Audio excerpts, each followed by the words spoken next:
오늘 우리가 함께 읽은 이 본문은 예수님의 이적을 모아놓은 마태복음 8에서 9장의 마지막 10번째 기적인 귀신 들려서 말 못하는 사람을 고쳐주신 사건입니다. 그리고 이 책의 저자는 예수님이 여러 마을을 다니시면서 가르치고 복음을 선포하고 질병을 고쳐주셨다고 기록합니다. 이것을 예수님의 삼중사역이다 이렇게 부릅니다. 마태는 예수님의 사역을 크게 세 가지, 하나님 나라를 가르치는 것, 천국 복음을 선포하는 것, 그리고 모든 병과 약한 것을 고쳐서 건강하게 하는 것으로 예수님의 사역을 구분하고 요약하면서 이것이 바로 참 목자로서 예수님을 보여주는 것이다 라고 여러 차례 말씀하고 있습니다. 예수님의 이 삼중사역을 물려받은 저와 같은 목회자들도 그런 모습, 그런 사역을 보여주어야 하지만 그렇게 하지 못하고, 우리 교회도 예수님을 따르는 제자로서 그런 모습을 닮아가야 하지만 그러지 못하고 있음을 고백할 수밖에 없습니다. 이 시간 참 목자이신 예수님의 말씀을 통해서 그분의 삶을 우리가 조금이나마 배우고 듣고 고침을 받아서 예수님의 삶을 뒤따라가는 우리가 될 수 있기를 바랍니다. 자, 먼저 참 목자이신 예수님은 하나님의 권세를 힘입어서 사역하고 말씀을 선포하고 기적을 행하였습니다. 본문에 등장하는 말 못하는 사람은 앞에 9명의 병든 사람들과는 좀 다른 양상을 보여줍니다. 중풍병자, 혈류병에 걸린 여인, 귀신에 들린 사람, 이들의 공통점은 한 가지 문제로 고통당하고 있다는 거예요. 그런데 이 사람, 마지막 10번째 기적을 경험한 사람은 두 가지 문제가 복합적으로 나타나고 있습니다. 귀신에 들렸고 말을 못합니다. 사실 우리는 이 사람이 어떤 상태인지 정확히 알지 못합니다. 원래 말을 못하는 사람인데 귀신에 들린 것인지, 아니면 귀신에 들려서 말을 못하게 됐는지, 아니면 말을 못해서 귀신 들린 것처럼 보이는 것인지, 우리는 그것을 판단할 수 없지만 예수님은 그 사람을 보고 단번에 귀신 들렸기 때문에 말을 못한다는 것을 알게 되었습니다. 그러니까 병의 증세인 말 못하는 것을 고치는 것이 아니라 귀신 들린 것을 고쳐냄으로써 말 못하는 병증도 함께 고쳐낼 수 있었던 것이죠. 바로 원인이 해결되니까 문제였던 이 말도 자연스럽게 고쳐진 것입니다. 굉장한 일이라는 거예요. 누가?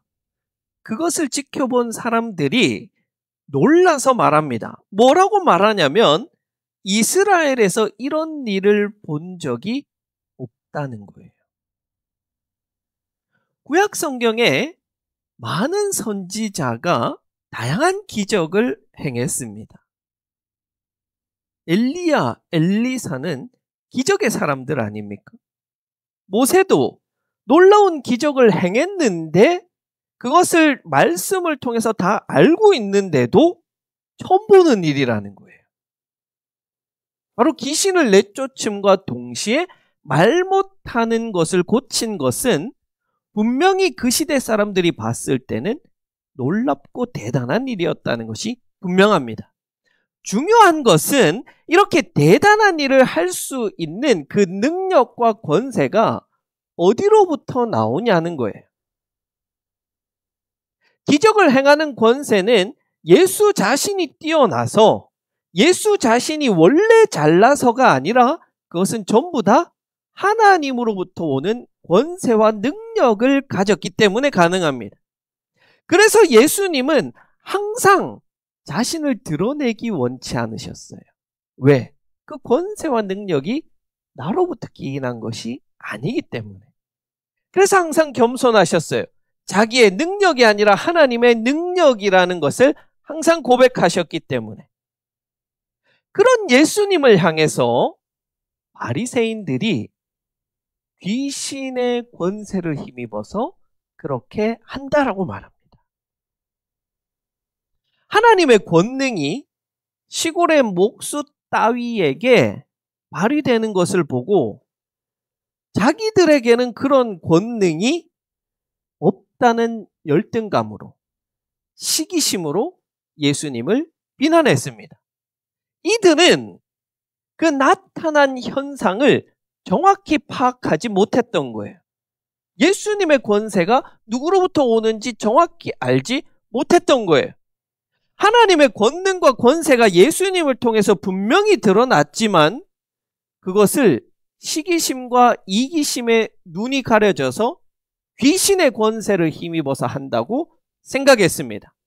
그것은 마치 사무엘의 어머니인 한나가 성전에 기도하러 가서 열심히 기도하는데 엘리 제사장이 그 모습을 보고 뭐라 합니까? 네가 술 취했다.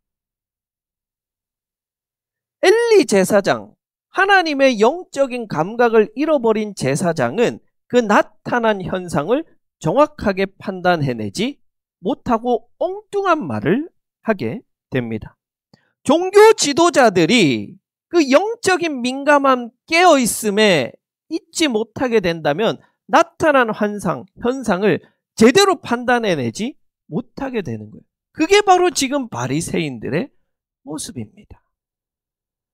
더군다나 백성을 율법을 가르치는 역할을 부여받은 목자로서 복음을 선포하고 하나님 나라를 가르치고 백성을 치유해야 하는 종교 지도자로서 바리새인들이 하나님의 권세는 내팽겨 쳐버리고 자기들의 주장, 자기들의 뜻대로만 말하는 모습을 오늘 본문을 통해서 보게 됩니다.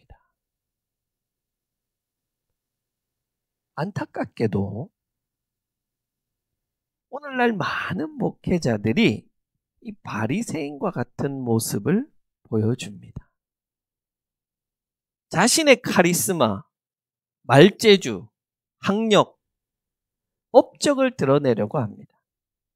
하나님의 권세로 하나님의 말씀이 선포되고 하나님 나라의 가르침이 있고 치유와 회복이 있어야 하는데 자기의 말을 하고 자기가 하고 싶은 대로 말하는 것이 바리새인과 다를 바 없는 모습을 보게 됩니다. 여러분, 요즘에 뉴스에 제일 많이 나오는 목사 누굽니까? 기억나는 이름이 있습니까? 세계로교회 소년보, 사랑제일교회 전광훈. 이게 목사입니까? 순전히 자기를 드러내려고 하는 정치꾼이지 그게 어떻게 목자, 예수님의 사역을 이어받은 목자라고 할 수 있습니까? 하나님의 권세를 힘입어서 강단에 서는 자는 자기의 권세로 하는 것이 아니기 때문에 자기 자신을 드러내고 자신의 힘과 권위를 나타내지 않습니다. 자기 명예를 쌓지 않습니다. 오직 하나님의 영광을 드러냅니다. 그런데 그런 부류의 사람들은 설교를 들어보면 순전히 다 내가 거기에 하나님 말씀은 없는 거예요.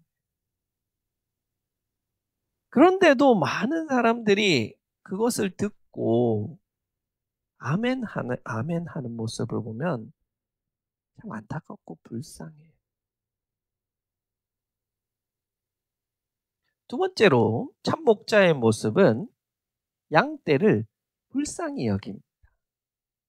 돌봅니다. 예수님은 자기를 드러내려고 기적을 행한 것이 아니고 양과 같은 백성들이 불쌍해서 목자 없는 양과 같이 보여서 그렇게 하셨다고 말씀합니다.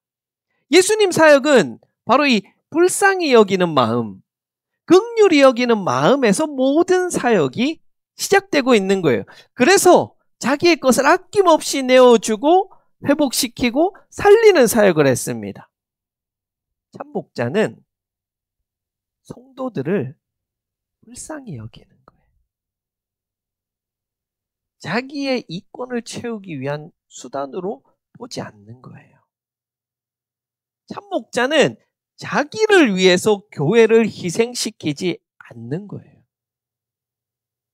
참 목자는 지친 성도를 불쌍히 여겨서 싸매고 회복시키는 그런 역할을 하는 자입니다. 제가 어떤 교회 이야기를 들었습니다. 교인이 한 200명 정도밖에 되지 않는데 빚을 20억을 내서 예배당을 크게 지었습니다. 누군가는 그 모습을 보고 부럽다.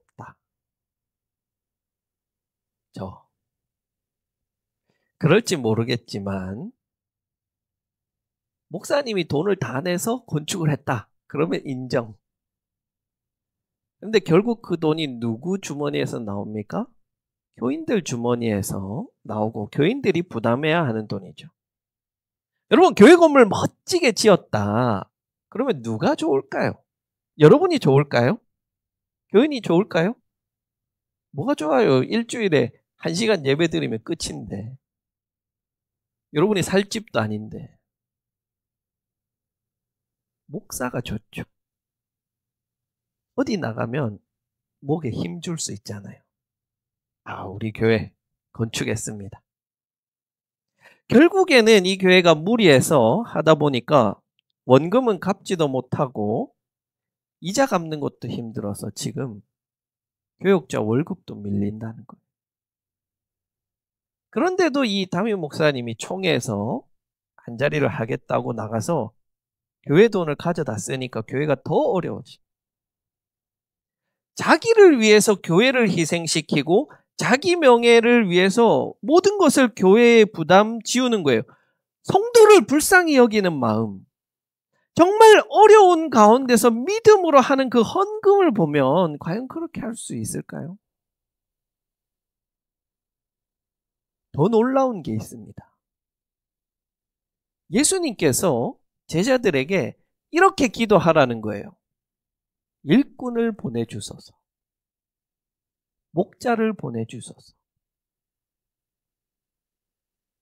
우리 교단만이 아니라 모든 교단이 지금 목사가 넘쳐나서 문제입니다. 임지가 부족해서 문제예요. 목회자가 너무 많아서 신학교 정원을 줄이고 신학교를 폐교하는 그런 말이 나오는데 예수님이 일꾼을 보내달라고 기도해라. 목자를 보내달라고 기도해라. 이게 정말 아이러니 아닙니까?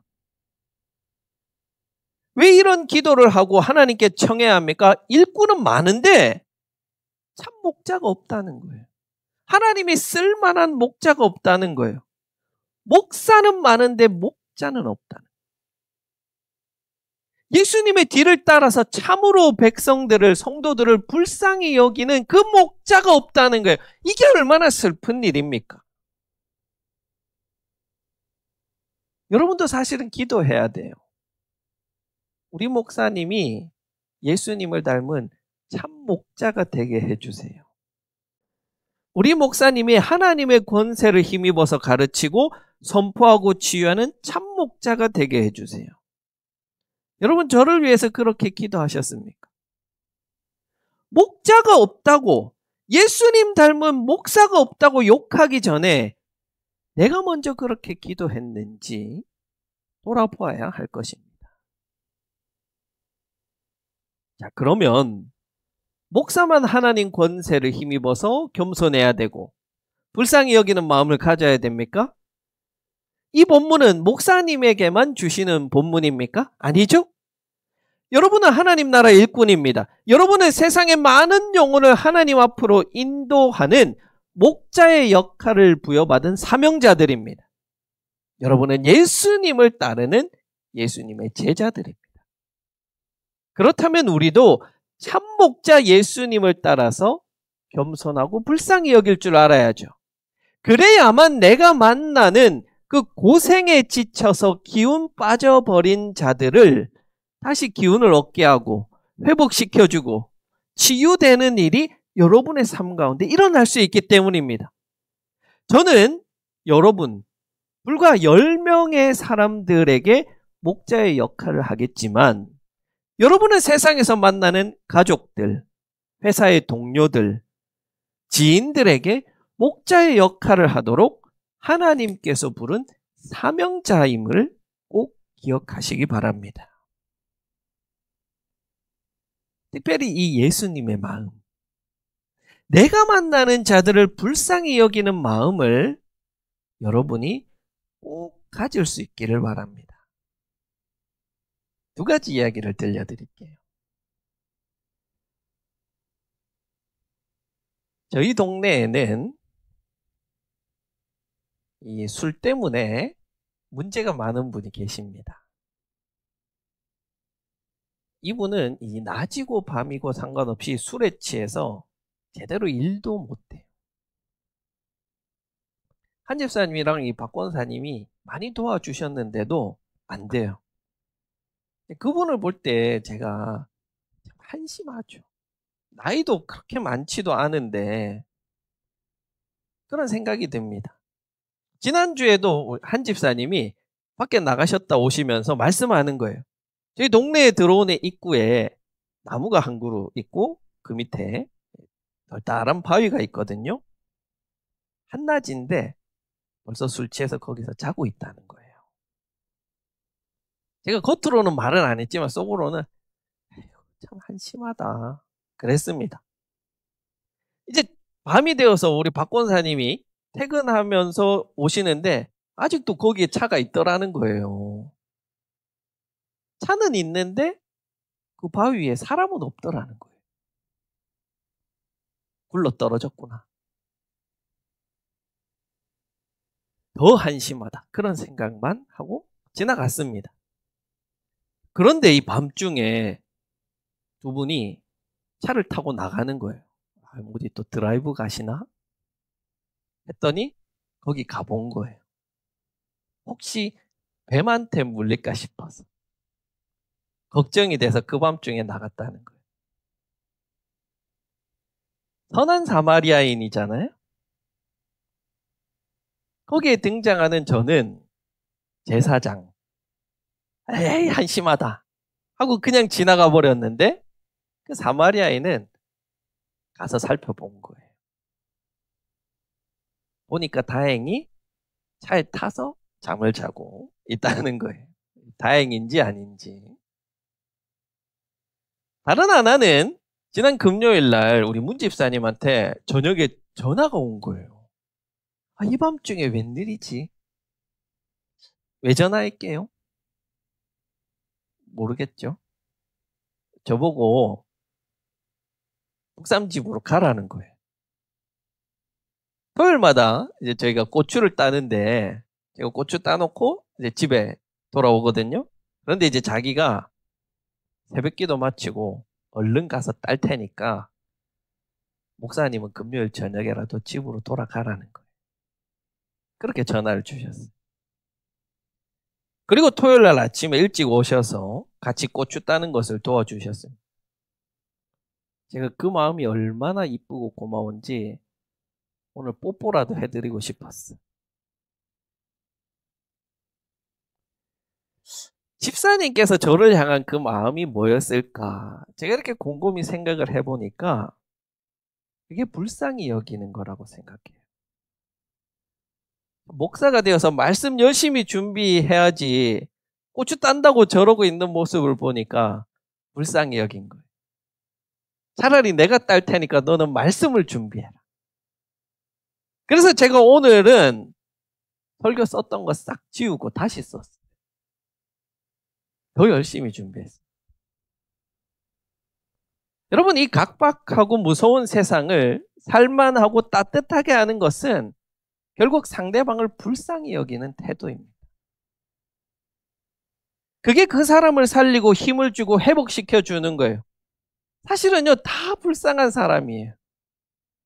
세상에 하나님의 사랑이 필요 없고 하나님의 불쌍히 여김을 받지 않아도 되는 존재는 한 사람도 없습니다. 금쪽이 보세요. 지어받고 싶고 어떻게 저런 애가 있는가 싶지만 그 아이 나름대로 또 사정이 있어요. 불쌍한 이유가 있어요. 이혼 숙녀 캠프.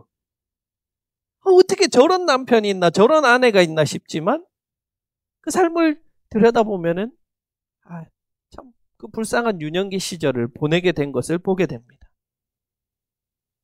그러고 보면 세상에서 제일 불쌍한 사람이 누군지 아세요?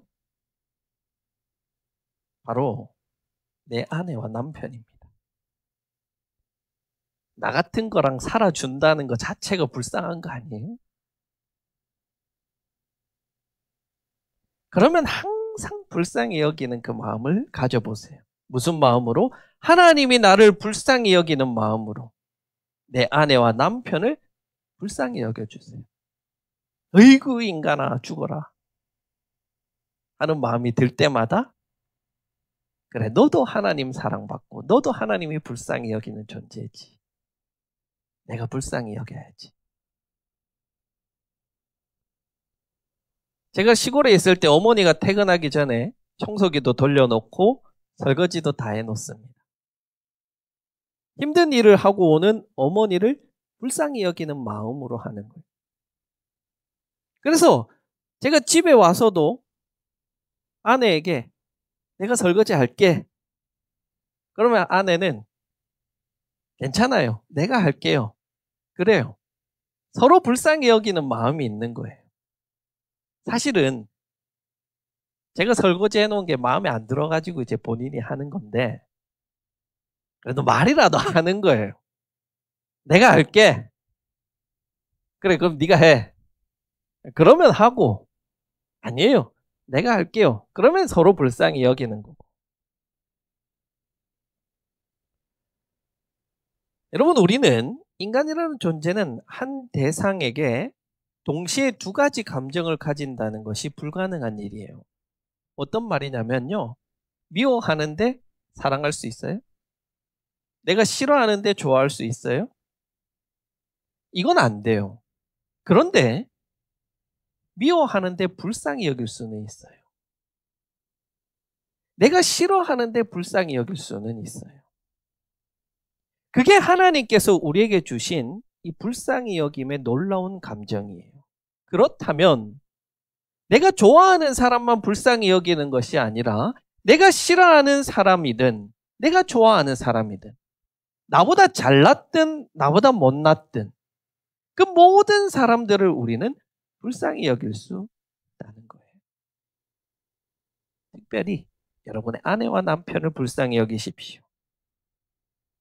그렇게 불쌍히 여길 수 있는 가장 어려운 대상이 남편과 아내예요. 그들을 불쌍히 여길 수 있다면 세상 모든 사람을 다 불쌍히 여길 수 있습니다.